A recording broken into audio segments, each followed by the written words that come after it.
রুচি মমতার তুমি ছোঁয়া লাগে কথা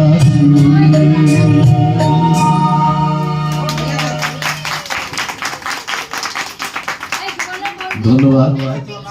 আমি গানটা ভালো জানি না, আমি মাদের একসঙ্গে পড়াশোনা করেছি, মানুষ সবাই একসঙ্গে পড়াশোনা করেছি। ও বলছে ছেলের বিয়ে তোকে একটা গান গাইতে হবে, তাই এসছি, যদি কোনো ভুল ত্রুটি হয়ে থাকে ক্ষমা করে দেবে।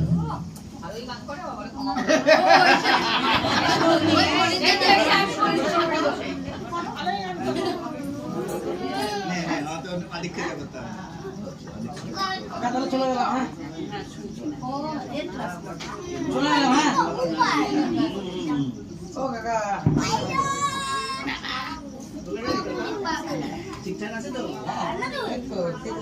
এটা বন্ধ হয়ে গেলে তারপরে কি গান চালাবে সেটা কিছু নেই। ব্লুটুথে গান চালাবে তখন আমারটা বন্ধ করে দাও।